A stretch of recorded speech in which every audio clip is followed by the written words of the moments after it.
Muy bien, pues es genial estar aquí hoy con todos vosotros y especialmente por el acto que se ha celebrado de los mayores.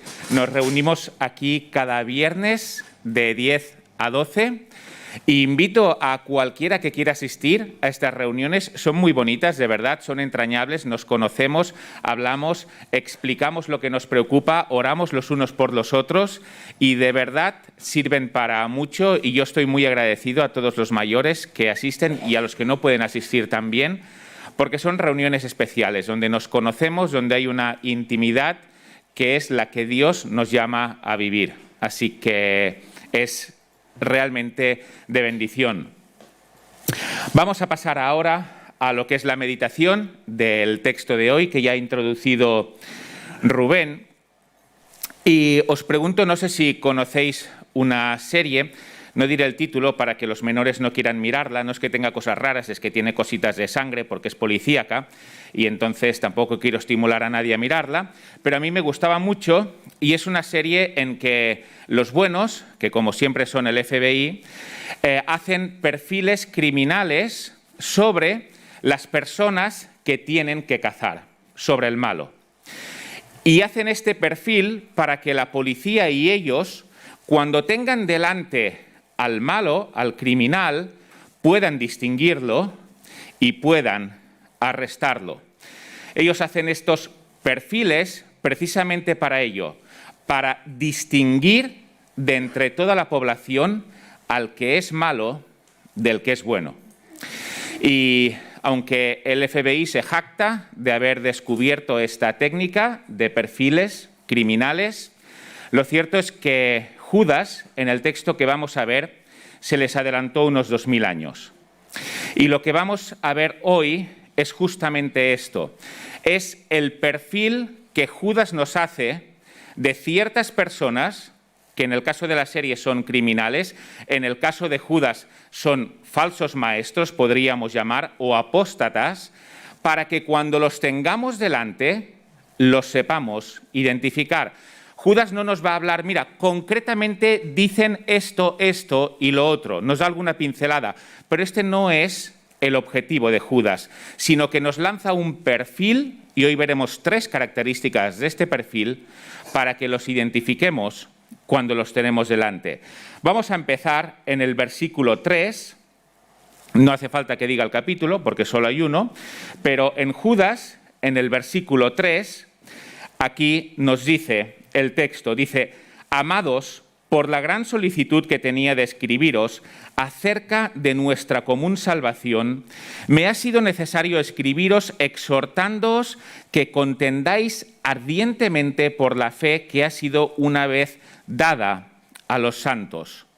Judas empieza diciendo, mira, tenía ganas de escribiros acerca de nuestra fe, acerca de lo que creemos, pero he considerado que es más importante y he visto que era imprescindible escribiros acerca de un tema concreto, acerca de que contendáis ardientemente por la fe que nos ha sido una vez dada. ¿Qué quiere decir esto?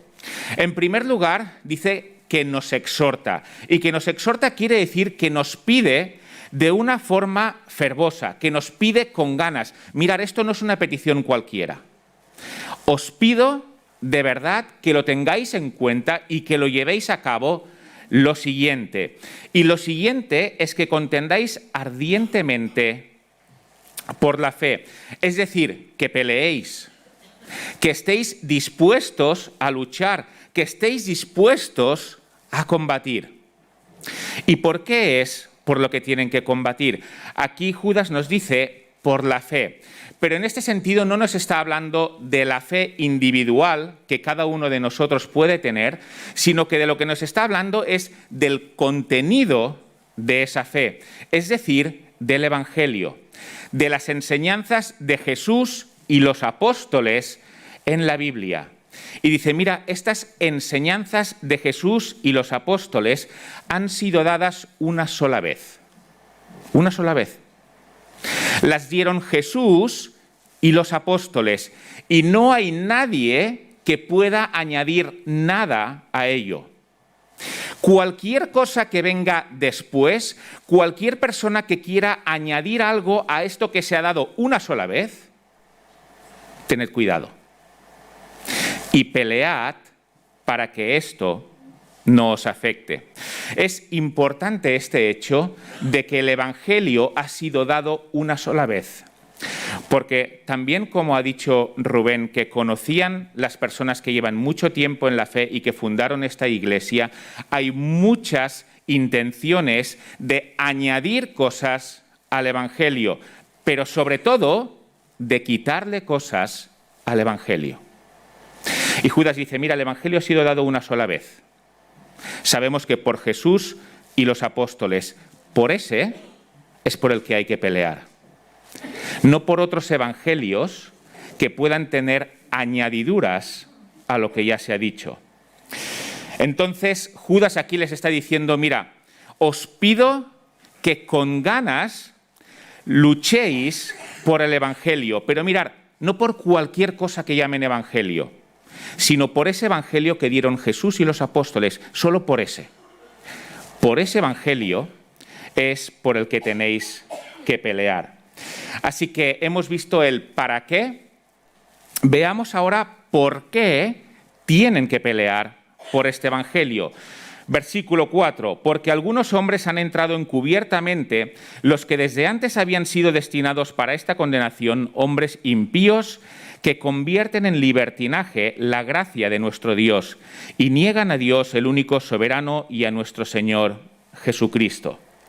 Dice que el motivo es que han entrado hombres, han entrado personas en la iglesia. Si miramos el griego, no se refiere a personas del género masculino, sino a personas en general, y han entrado de una forma infiltrada. Han entrado de una forma que pretenden que no se note que están ahí para hacer algo mal. Y están entre los creyentes, están dentro de la iglesia igual, exactamente igual que cualquier otro. Si nos fijamos en el versículo 12, nos dice que estas personas son manchas en vuestros ágapes. Los ágapes son las comidas, que comiendo impúdicamente con vosotros se apacientan a sí mismos. Así que estas personas formaban parte de la iglesia, estaban en las reuniones, comían con los de la iglesia. Aparentemente no había ninguna diferencia entre estos y los creyentes que realmente lo eran. Pero Judas hace mucha diferencia.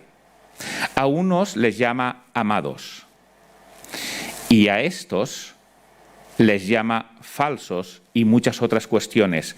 Unos son los amados, pero otros son los falsos maestros. Y el problema es que todos estos conviven. El problema es que están juntos. El problema es que muchas veces cuesta distinguir entre uno y otro. Y por eso es que Judas nos va a hacer este perfil para que se puedan distinguir entre unos y los otros. Porque no es que estos malos, es que estos apóstatas vengan de fuera. No es que vengan de fuera y uno los puede ver fácilmente, es que están dentro. Es que conviven con los de la iglesia. Es que aparentemente no hay ninguna diferencia, comen con los de la iglesia.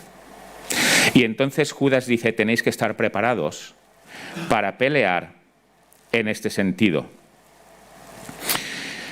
Dice que estas personas están destinados a condenación. Judas no está pretendiendo que estas personas se salven. Es curioso, ¿verdad? Él no dice, predicadles el evangelio para que se salven. No, no dice esto. ¿Por qué Judas no dice esto?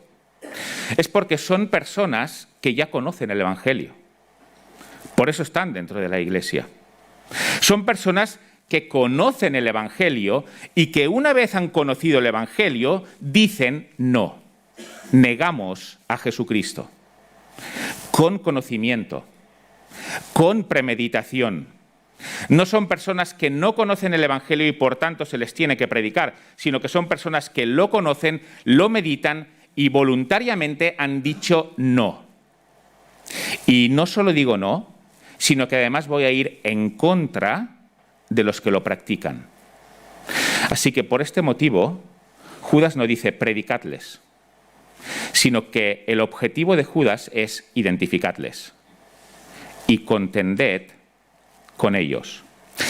Y aquí nos ha dicho también la primera característica de este perfil criminal de estas personas, y es que convierten en libertinaje la gracia de nuestro Dios.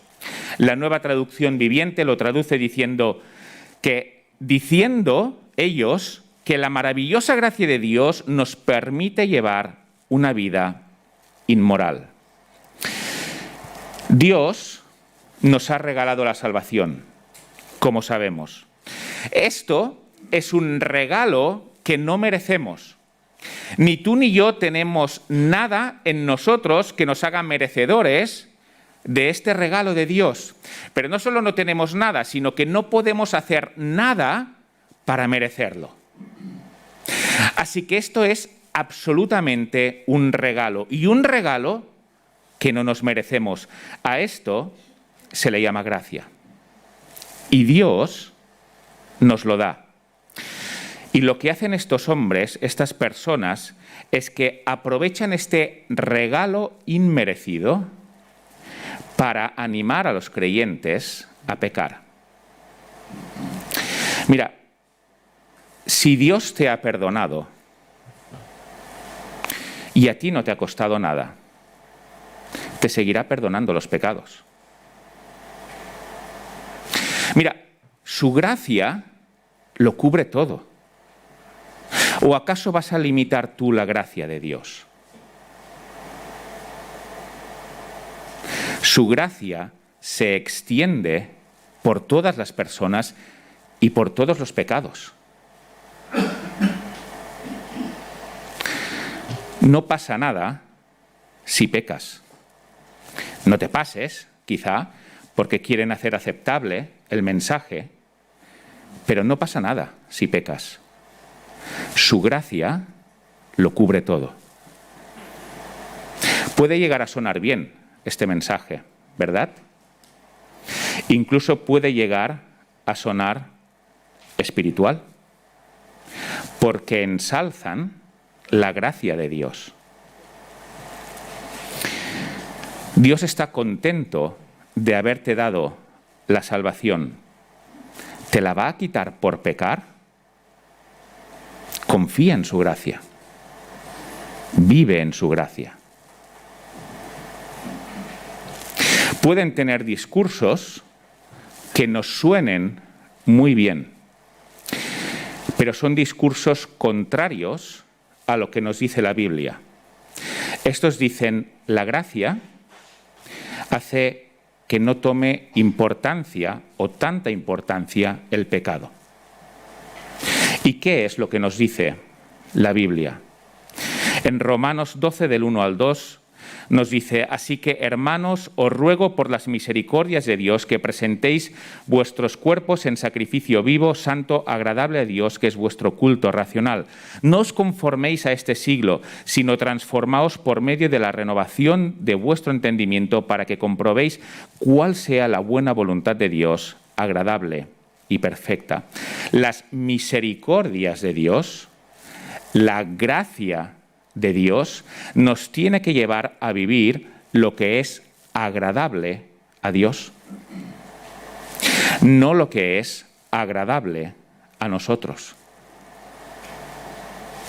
Y estos lo que dicen es, la gracia de Dios es un motivo para que puedas hacer cosas para agradarte a ti, porque su gracia lo cubre todo.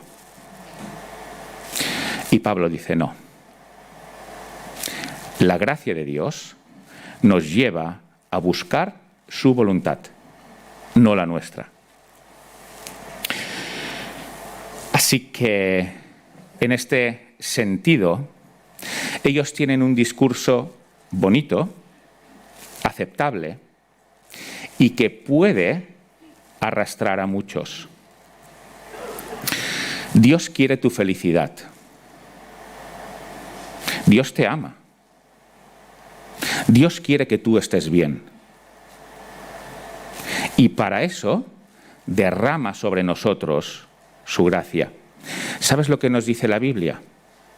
Que donde abundó el pecado, sobreabundó la gracia. Así que, ¿por qué estar preocupado por el pecado? No es tan importante, porque la gracia está para cubrirlo. Estas personas quitan autoridad a Cristo, aunque si leemos el texto en la Reina Valera del 60 parece que quitan autoridad a Dios y a Cristo. En realidad lo que pone el texto es que quitan autoridad a Cristo. Y Judas está preocupado por ello. Judas está preocupado porque el discurso que tienen es un discurso agradable. Te permite vivir en Dios y te permite no preocuparte por el pecado. Y además, alabando la gracia de Dios. Y Judas dice, id con cuidado.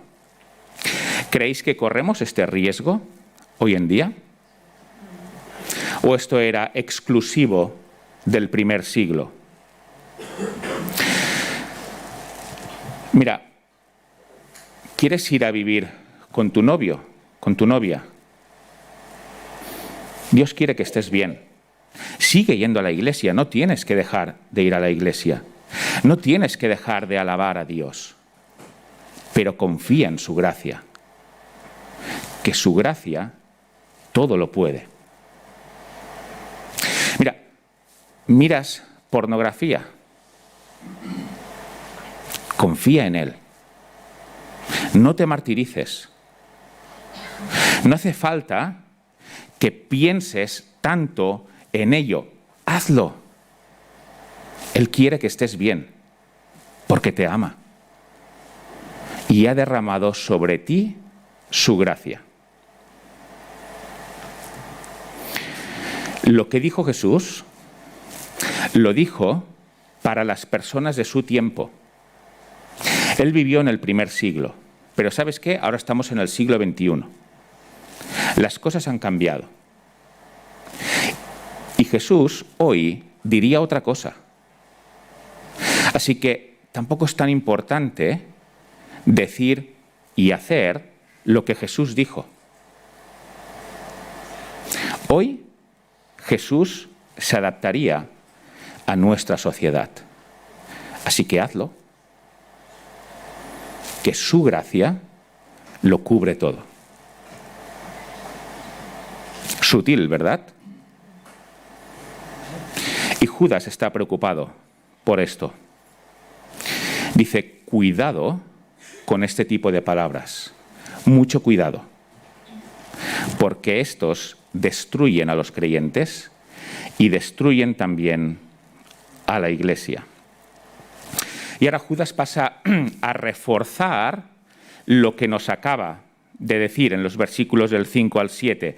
Dice, mas quiero recordaros, ya que una vez lo habéis sabido, que el Señor, habiendo salvado al pueblo sacándolo de Egipto, después destruyó a los que no creyeron, y a los ángeles que no guardaron su dignidad, sino que abandonaron su propia morada, los ha guardado bajo oscuridad en prisiones eternas para el juicio del gran día, como Sodoma y Gomorra y las ciudades vecinas, las cuales de la misma manera que aquellos, habiendo fornicado e ido en pos de vicios contra naturaleza, fueron puestas, por ejemplo, sufriendo el castigo del fuego eterno. Judas ha dicho de que estas personas entran encubiertamente, por tanto forman parte de un colectivo, forman parte de un pueblo, aparentemente, pero en realidad no son salvos, como sí lo es este pueblo. Y dice, mirad, esto no es nuevo. Esto ya ocurrió con el pueblo de Israel. De los que salieron de Egipto para ir a la tierra prometida, estaban todos juntos. Comían todos juntos, pero ¿todos se salvaron? No. Muchos perecieron. De hecho, de los mayores de 20 años que salieron, solo llegaron a la tierra prometida 2, Josué y Caleb. El resto murieron por incredulidad. Así que aquí tenéis un ejemplo de personas que están en medio de un pueblo que es salvo, pero en realidad no lo son.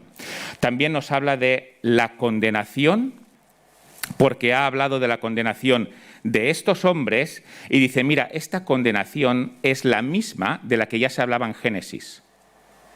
Para los ángeles caídos también es exactamente la misma condenación.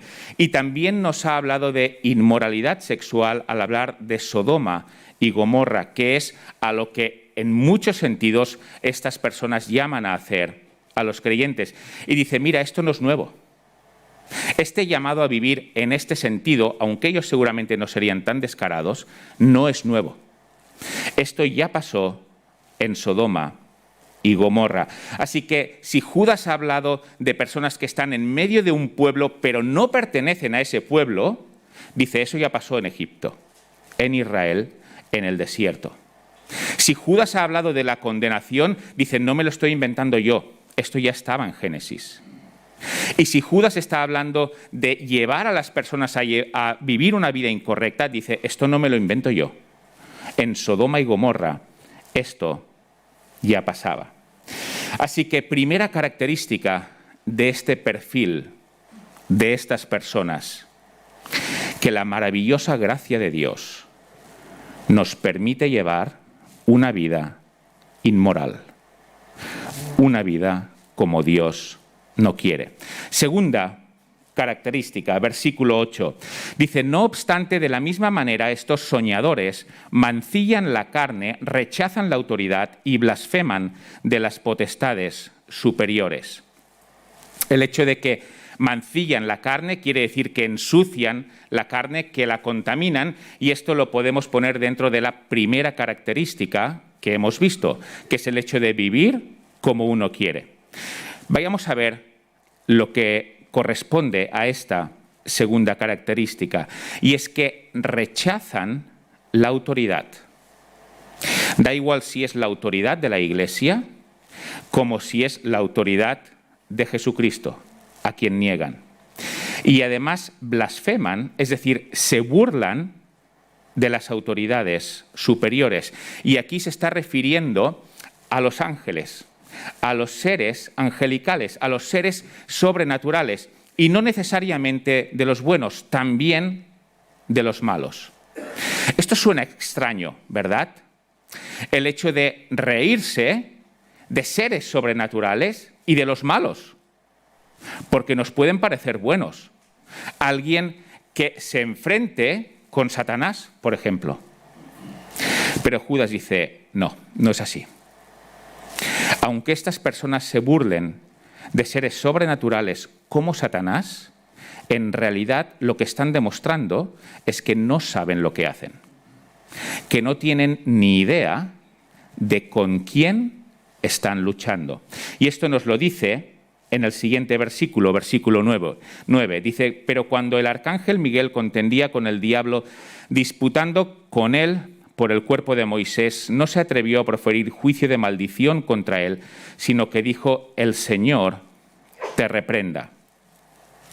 Aquí no podemos entrar en detalle y es una lástima, pero la cuestión está en que Moisés murió en el monte Nebo, que eso estaba en Moab, y fue enterrado en un lugar donde las personas, los israelitas, no sabían dónde era. Hasta aquí nos lo dice Deuteronomio.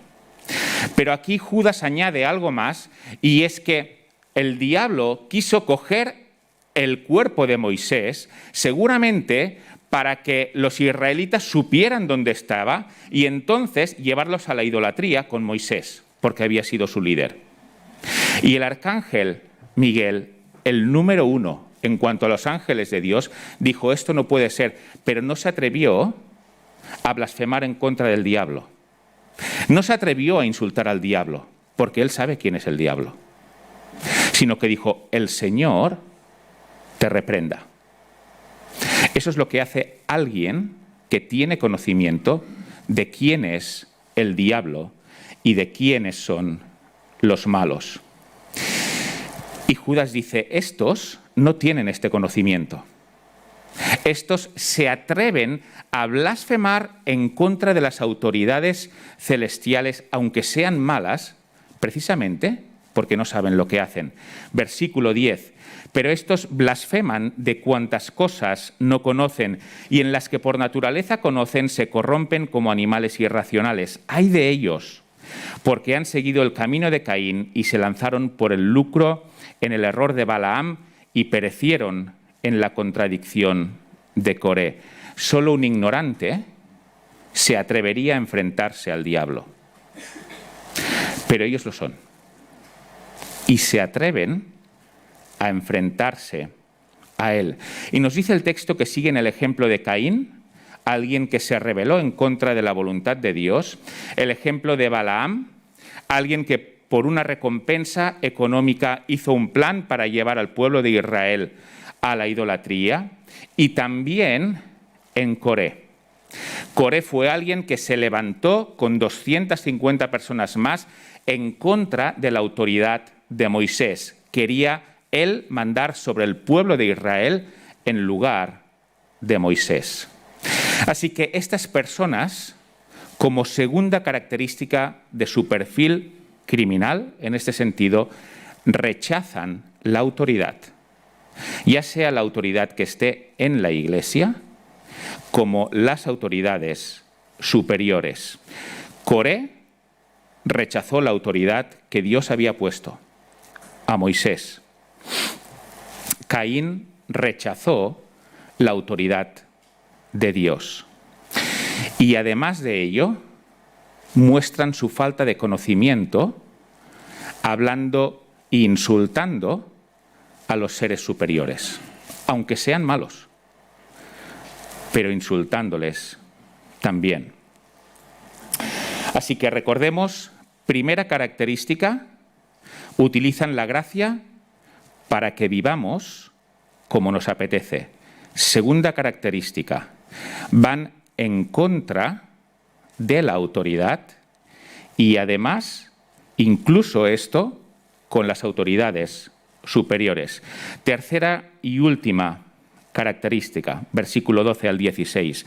Dice, estos son manchas en vuestros ágapes que comiendo impúdicamente con vosotros se apacientan a sí mismos, nubes sin aguas, llevadas de acá para allá por los vientos, árboles otoñales sin fruto, 2 veces muertos y desarraigados, fieras ondas de mar que espuman su propia vergüenza, estrellas errantes para las cuales está reservada eternamente la oscuridad de las tinieblas. De estos también profetizó Enoc, séptimo desde Adán, diciendo, he aquí, vino el Señor con sus santas decenas de millares para hacer juicio contra todos y dejar convictos a todos los impíos de todas las obras impías que han hecho impíamente, y de todas las cosas duras que los pecadores impíos han hablado contra él.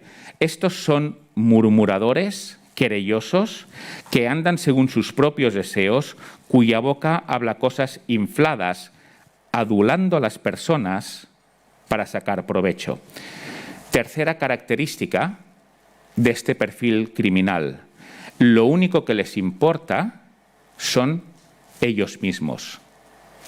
Y hacen las cosas según su beneficio. Por eso es que van de aquí para allá, que parecen la espuma de las olas del mar, que están vacíos por dentro, porque lo único que buscan es su propio beneficio. Y de esta manera, versículo 12, se apacientan a sí mismos. Versículo 16, nubes sin agua, espuman su propia vergüenza, cuya boca habla cosas infladas. Si se atreven a insultar a las autoridades superiores, estos están siempre en un plano superior. Como si pudieran hacerlo todo, como si llegaran a hacer todo lo que piensan que hacen. Soñadores. Pero además nos dice murmuradores, querellosos. Esto lo englobamos dentro de la segunda característica, porque ¿contra quién murmuran? Contra la autoridad. ¿Contra quién pelean? Contra la autoridad. Así que lo ponemos dentro de la segunda característica. Y es curioso lo que nos dice, ¿eh? Adulando a las personas para sacar provecho. Es decir, halagando a las personas para sacar provecho de ellas. Mirad, si alguien quiere poner a otra persona de su parte, lo que tiene que hacer es halagarle. Es muy viejo este truco, pero se sigue utilizando. Oye, mira, en la iglesia no te valoran. En la iglesia no ven lo que realmente vales. No entiendo cómo es que no lo ven, porque es evidente. Tú vales mucho, pero no te valoran. Si se dieran cuenta de esto, si te vinieras conmigo, yo sí te valoro. Porque yo sé que realmente vales. Yo he visto tus cualidades. Yo he visto cómo eres capaz de hacer esto, esto y lo otro. No suelen halagar a las personas más o menos reconocidas de la congregación porque tendría menos efecto. Pero lo hacen sobre todo con los que aparentemente son menos reconocidos, porque son el gancho más fácil. ¿No ves que no te valoran? ¿De verdad no te das cuenta de que realmente vales mucho? ¿A cuántas y cuántas personas se han llevado de la iglesia con este método? Halagándoles. Después de halagarles les ponen en contra de la autoridad y de esta forma los arrastran. Y Judas hace 2000 años ya nos advirtió de esto. Judas hace 2000 años ya dijo, cuidado con los halagadores. Cuidado con los que vienen y te dicen lo que tú vales y que eres maravilloso. ¿Sabes por qué? Porque una persona que realmente te ama te dice los errores. Porque desea que te restaures. Porque desea que mejores. A quien le importa únicamente uno mismo es el que te halaga. Porque de esta manera te tiene a tu lado. Y luego no vas a saber decirle que no, porque me ha valorado tanto. Es que me quiere tanto. Mira todo lo que me ha dicho. Cuidado con estos. Así que, conclusión. Perfil criminal de estas personas con las que hay que ir con cuidado. Usan la gracia de Dios para que no tengamos en cuenta el pecado, rechazan la autoridad e incluso la autoridad de arriba, y además lo único que les importa son ellos mismos. Y la táctica más común es empezar a halagar a la gente para ganar adeptos. Judas estaba preocupado por ello. Y nosotros deberíamos estarlo también. Para que precisamente, si hoy celebramos el 56 aniversario, podamos celebrar 56 más. Y muchos más. ¿Por qué? Porque hemos contendido, porque hemos peleado por la fe que ha sido dada una vez a los santos. Porque esta fe, esta doctrina, es la que nos va a mantener aquí. Pues que el Señor nos bendiga.